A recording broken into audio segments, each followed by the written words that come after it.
Hello, my name is Gloria Chun Hoo. Welcome to the special edition of LWV Presents Insights and Perspectives. Today we're focusing on the elections coming up on November 6th.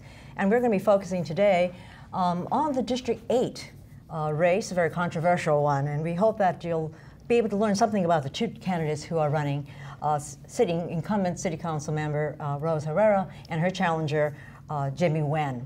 But first, let me tell you a little bit about the League of Women Voters. It's very important for you to understand that the League is a non-partisan, non-profit, yet political organization. The League never supports, opposes, or endorses any candidate or any party.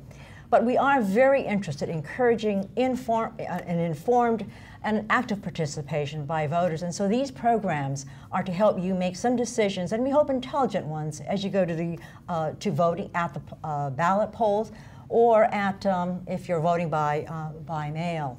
So please stay tuned and listen very carefully to what the candidates have to say today. Our format is very, very specific. Each candidate will have a 1-minute opening. We will have questions and answers, and these have been provided to us by many viewers out there and from the public and community who've sent their questions to us through the Create TV station. Each candidate will then have a 1-minute close, and we will be hoping that this will provide you a great deal of information. So, with the toss of the coin, we're going to start with Rose Herrera. Thank you. I want to thank the League of Women Voters for hosting this day on Create TV. I'm so honored to have been the District 8 Council member for the past 4 years. I grew up in East San Jose, attended local schools, served my country in the military, started my own business, worked for high-tech companies, all before I decided to run for office. And I brought both public and private sector skills to council. We've gotten so much done over the past 4 years. I'm really proud of those accomplishments, whether we're talking about Highway 101 improvements, Capitol Expressway, saving Metafair Community Center, saving Lake Cunningham Skate Park. We've done so much, but probably the most important thing we've done is to pass Measure B pension reform, which is going to bring up to $50 million over the next 5 years to bring back police officers and other critical services. I was a 6th vote on that. My opponent opposed it in the primary, opposes it now, and his police union backers have been on a fear campaign in my community and a smear campaign against me to try to undo the vote. So don't be fooled. Support Rose Herrera. Go to roseforsanjose.com for more information, and I look forward to November 6th and your vote. Thank you. Thank you. Mr. Nguyen. My name is Jimmy Nguyen. First, I want to thank the League of Women Voters for hosting this event. I've lived in Evergreen a long time. I've seen the changes to the neighborhoods. It's not what it used to be. People are concerned. As I walk the neighborhoods, I've heard your concerns. Burglaries are up almost 150% in some parts. Auto thefts are up almost 75% in other parts. Violent crime has also increased. Last night, we had our 37th homicide for the year. This has got to stop. Public safety is should be the number one priority for all of us. It will be my top concern if I'm elected. Currently, what we're doing is hurting San Jose, whether it's Measure B or the leadership. It's not taking us where we should go, and if you believe in me, go to my website for our Safe Neighborhoods plan, votejimmynguyen.com. Thank you. I think we're going to just go off, since both of you mentioned Measure B in your opening statements. I'd like to just pursue that just a little bit and ask each of you. Obviously, one of you supports Measure B and the other of you opposes it. What's going to happen as a result of Measure B? You said you support it, but Mr. Nguyen, you said you've opposed it. Now, what will you do, and how will you make it work if you were sitting as a city council member? For the record, I support pension reform. It is needed. But Measure B is supposed to be a solution to a problem, and it's not happening. In fact, we had police officers of about 1,400 a few years ago. Now we're down to about 1,000. If Measure B was a solution, why is it causing us to lose our police officers to other departments? What are we doing wrong that other departments are doing right that can hire our police officers, the ones we trained and invested in? Well, Ms. Herrera, would you like to respond to that? Measure B is the way that we're going to bring back $50 million over the next 5 years, and actually it'll go over 30 years, it'll be close to $1 billion to restore services. The voters understand this, and that's why they voted over 70% to support Measure B. My opponent and his police union backers are trying to stop it. They're trying to scare people with cherry-picking statistics and not really addressing the problem. We do have public safety issues, and the way to do that is to fund public safety.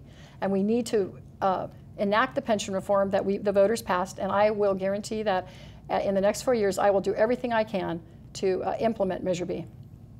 I'm sorry, I had 30 seconds yes, in the other one, but you cut me off. Would you like a rebuttal? Yes. Well, Measure B is in the court's hands now. And so while the courts are trying to decide what's going on there, we in District 8 and the city of San Jose are being victimized by criminals. Again, we lost police officers. We're a city of 1 million. We have a police force of about 1,040 right now. That's not enough to address the crime issues in District 8 or the city of San Jose.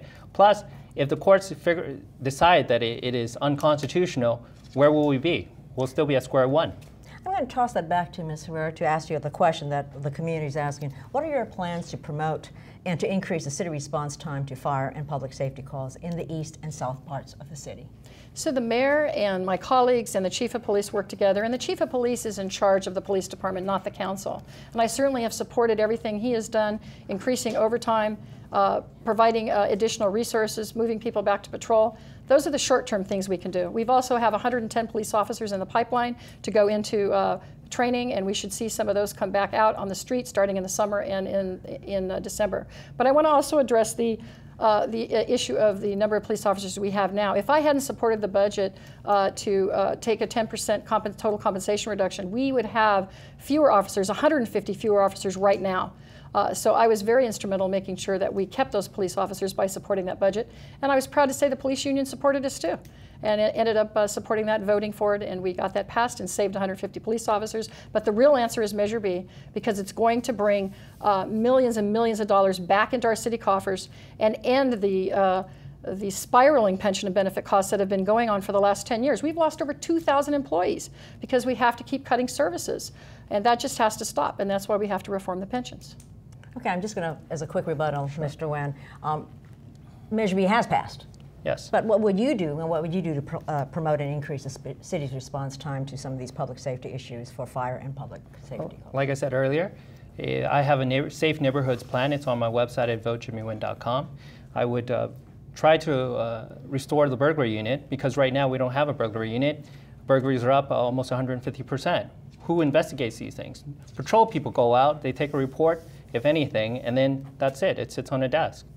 We need a burglary unit so that we can have a specific group of people investigating burglaries. A lot of the burglaries are committed by serial burglars. If no one's catching them, then one person can constantly burglarize us. And sorry, I lost my train of thought. If we have a specific unit to address that crime, it will be more efficient than just having a patrol person come out and answer the calls. Okay. I'm going to switch gears and talk about... Oh, go right ahead. You've got 30 seconds. I think Jimmy's on the right track. We do need more police officers, and we certainly would like to restore the burglary unit, but it costs money. And it costs millions of dollars. In fact, if we were just to restore the 10% pay cut that our officers took, it would be $21 million. Jimmy's solutions that I've seen, some of them were about $53,000 annually. He was addressing the city manager's pay compared to the governor. So he brings a $53,000 annual solution to a $21 million problem. The solution just doesn't fit the scope of the problem. Okay, well, let me switch away from public safety for a minute to talk a little bit about land use. Here's a question specific to District 8. District 8 is one of the few districts with open land for both commercial and residential development. How will you engage the district in planning for such development and mitigating overcrowding and traffic concerns which are prevalent in the area? And we'll start with you, Ms. Herrera. Thank you for your question. First of all, I support maintaining the industrial lands as industrial job lands, and I would never support putting housing development out there. So I will be working over the next 4 years, have some great ideas and a plan to increase jobs in District 8. We'll be working to create jobs out there on the jobs land and making sure that development is where it should be. I supported a village, Evergreen Village Square, and the development there, because we're creating a village that has retail, has a new library, it has incredible resources so that people can walk and shop and be very close to all these amenities right in their neighborhood. So we need to do things that are good to produce jobs, create a safe environment, and build our economy. Okay. Mr. Nguyen, you want to respond to that, but then I'm going to come back to you, Ms. Herrera, because really the question was how do you engage the district in such development and planning, but we'll start with you. Okay. Well, I'm glad that the council member recognized that public safety is a huge issue, whether you're talking about development or just safe neighborhoods. If you can have all the commercial spaces you want or the development you want, but if you don't have enough police officers responding to calls for burglaries or auto thefts, what do you do at that point? Who's going to want to go move into the district, whether they're residents or businesses, if we don't have enough police officers to address public safety issues? Do you want to tackle the issue, though, of land use and planning? I think this is really what the question is. Well, yeah, land use and planning is very important, but we have to develop in a way that includes smart growth, where you don't want, District 8, Evergreen, has a lot of traffic already. I personally used to take 5 minutes to get to work. Now sometimes it takes me as much as 30 minutes to get to downtown from my district. So if we have better infrastructure and smarter growth by major thoroughfares of public transportation, that will alleviate some of the traffic issues in the district. Okay, Mr. Harold, back to the question really, which is really about how do you engage the district. And I think this question really has to do with how do you get the public involved in the planning process? Absolutely, that's a great... And what would you specifically do? That's a great question. Well, I have been doing this all along. We have public meetings. I regularly meet in very many different areas out in the community to discuss what we're going to do. We have open discussions about what's going to happen with various parcels and development plans, and I certainly solicit my community's input on that. I can tell you that I'm very concerned about making sure that the kind of growth we have in Evergreen fits to maintain, to not encourage increased traffic. That's why I supported the Highway 101 improvements. I've supported all the transportation improvements. I support light rail going to Eastridge, because we need to have, going forward, build our city, as it says in the general plan, around people and not just around cars.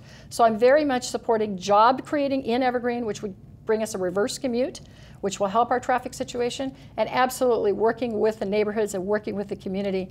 And we are doing that. We'll continue to do that. Thank you, Ms. Herrera. Mr. Nguyen, again, the question is really about how do you engage the community in the land use planning decision making? Well, go out and talk to the public. For instance, when I'm out walking, I hear from the public and the residents of District 8 what bothers them, what they like to see. Development would also be along those lines.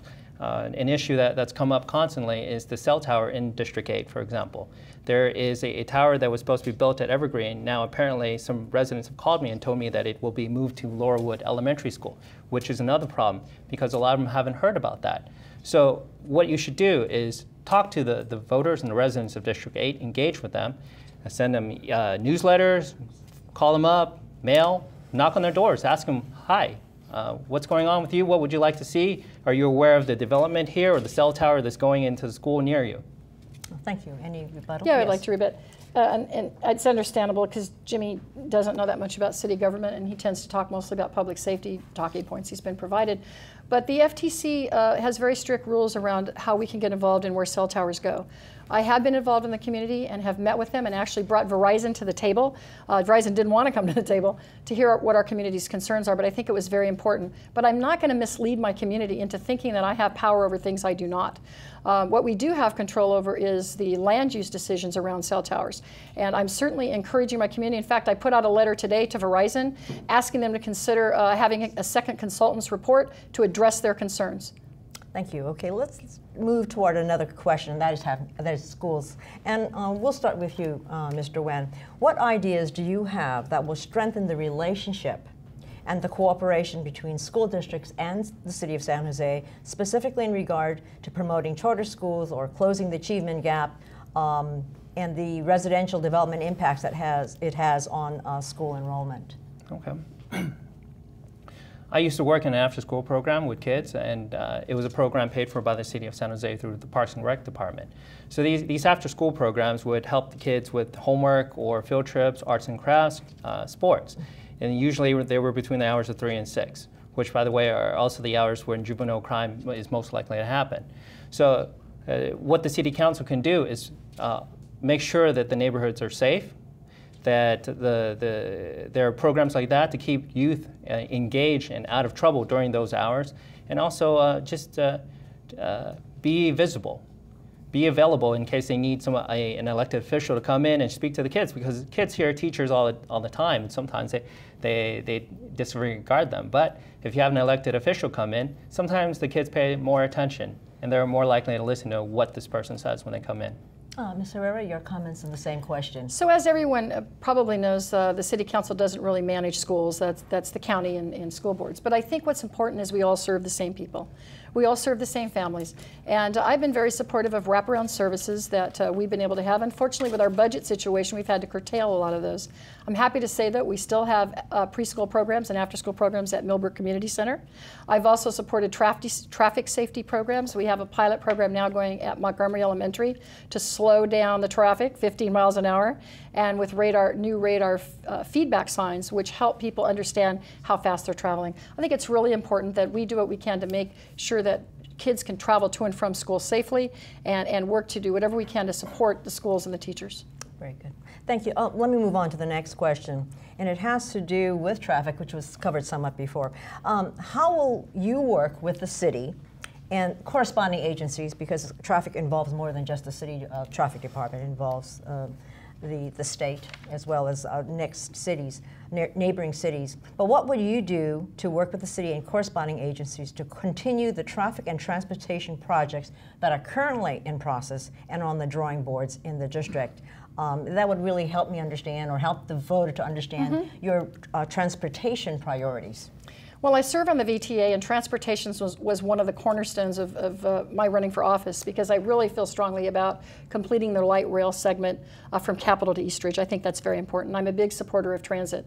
But our highway projects were important, and I was able to be part of the final leg in getting Highway 101 done. Of course, that happened started many years before I came on council. But we were able to get 101 Tully and Yerba Buena. Capitol Yerba Buena is now under construction. We've improved things greatly on Capitol Expressway. We've got pedestrian and bicycle improvements and making it much safer, so that it's not like a freeway going through there. Actually, people are enjoying walking. We just cut the ribbon on that, in fact, I think last week.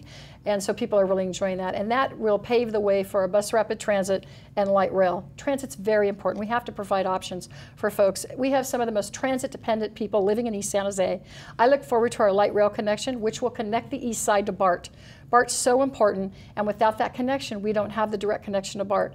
That will also help economic development at Eastridge, bringing that light rail and bringing bus rapid transit. We know everywhere light rail goes, we see increased sales activity at the malls. Thank you. And Mr. Nguyen, your position and priorities on transportation. Public transportation is important to all of us, especially since we live in District 8 is almost like a valley. So we have Aborn and Yerba Buena, which are those thoroughfares that allow us to get in and out. So if we could increase our mass transportation system, like light rail, the buses, and make them more convenient and more accessible to people, then the residents are more likely to use those things instead of their cars, which causes traffic for all of us. Okay.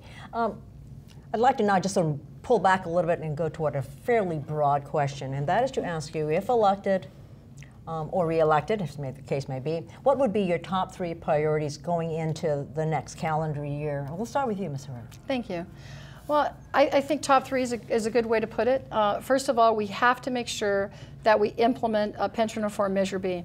We have to continue to implement our fiscal plan, our fiscal reform plan, which is actually more than just Measure B, but it's certainly going to help us restore services because we'll be using our money in a better way.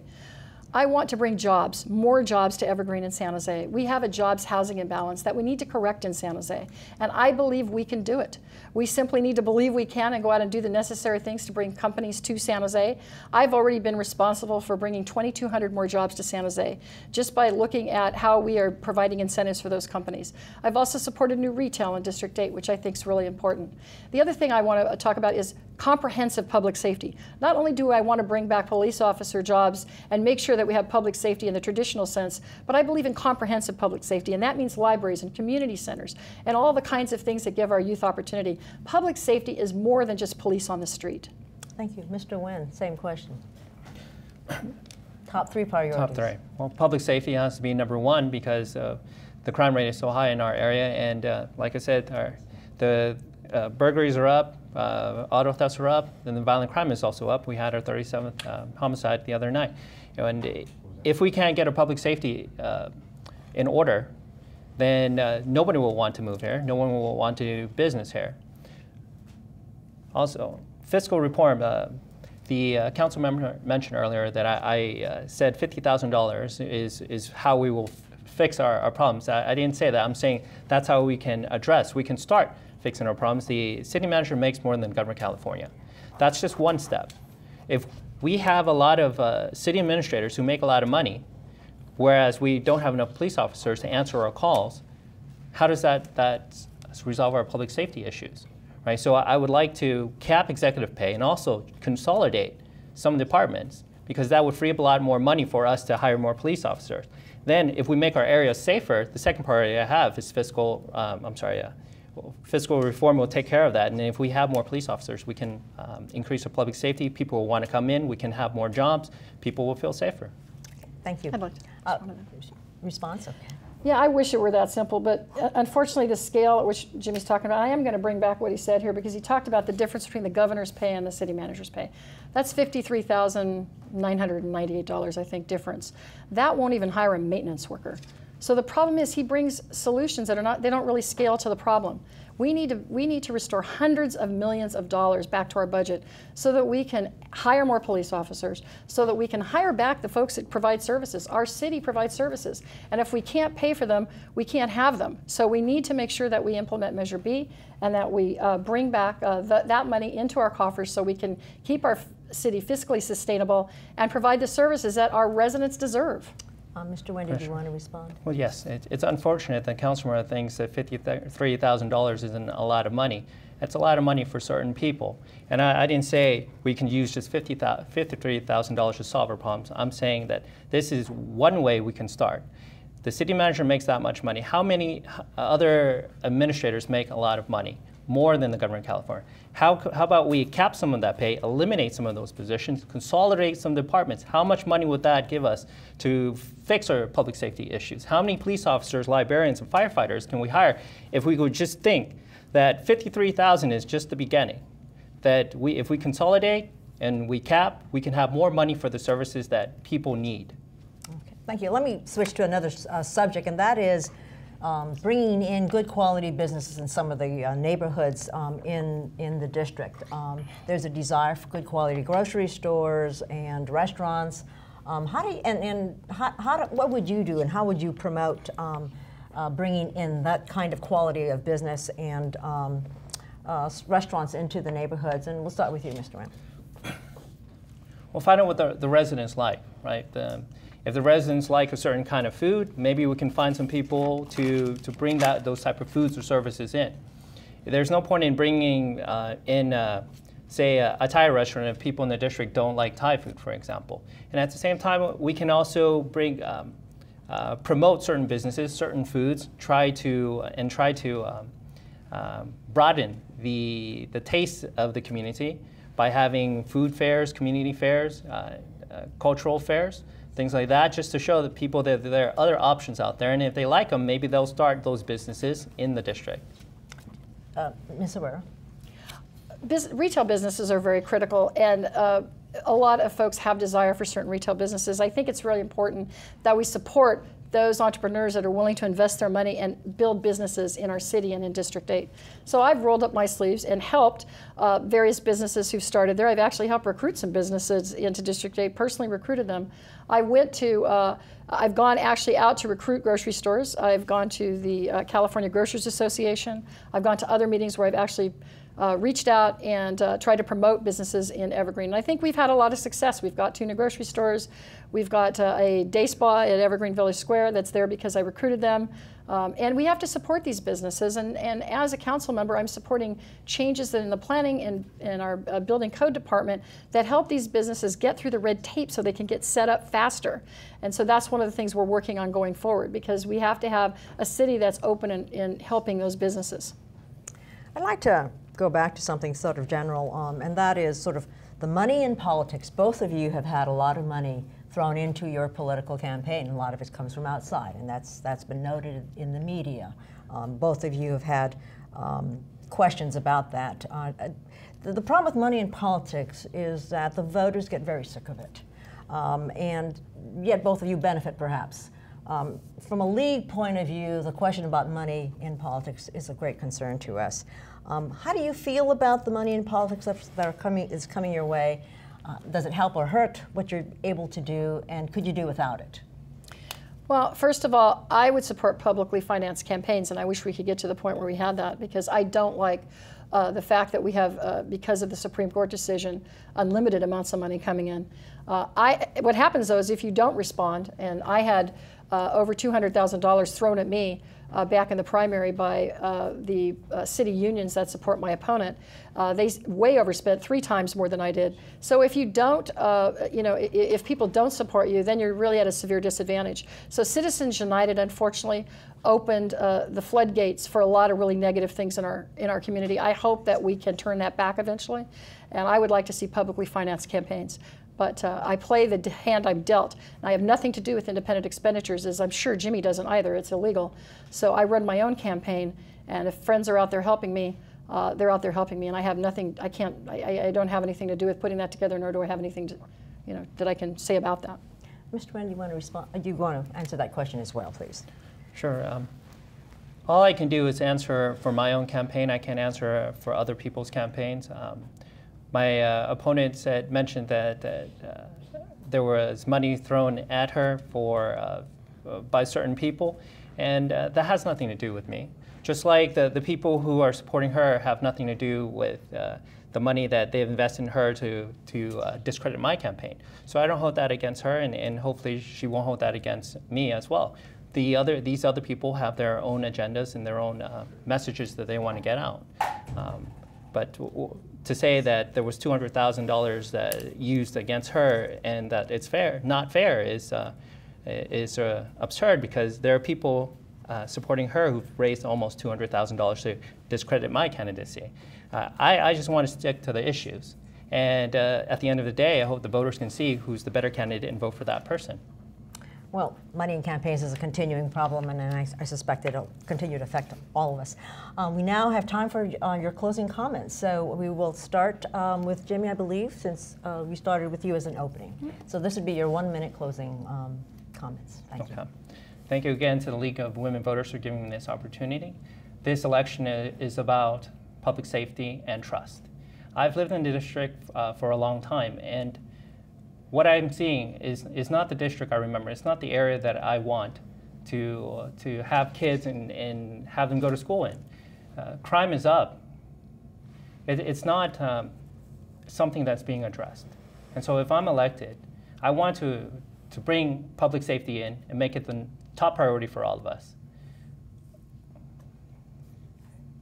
Thank you. Ms. Herrera. Thank you. Again, I want to thank the League of Women Voters and Korea TV for hosting this debate. This is probably one of the most important elections ever held in the city of San Jose. I didn't just say that, the Mercury News has said that. It's an election about making a change, moving forward to actually bring back our services and implement pension reform, Measure B, which over 70% of the voters in District 8 voted for. My opponent and his police union backers want to undo your vote. It's that simple. They want to take away what you decided, overwhelmingly decided in June. We can't let that happen. Please go to roseforsanjose.com, learn more, get involved, support me for re-election in November 6th. We have a bright future ahead of us when we get through the next couple of years of implementing pension reform. We're going to bring jobs, and we're going to really, truly make San Jose the center of Silicon Valley. Thank you. Ms. Herrera, Mr. Nguyen, thank you very much for joining us here on this program, and thank you for your comments and your spending time with us. We thank you for joining us today, and we hope that be sure to vote November 6th. We hope we've given you some information to help you make your decision. But for more information about all things related to the election, go to the League's website, www.smartvoter.org, and find out more about not only the elections in the city of San Jose, but as well as all of the state and local measures. Thank you very much for joining us today.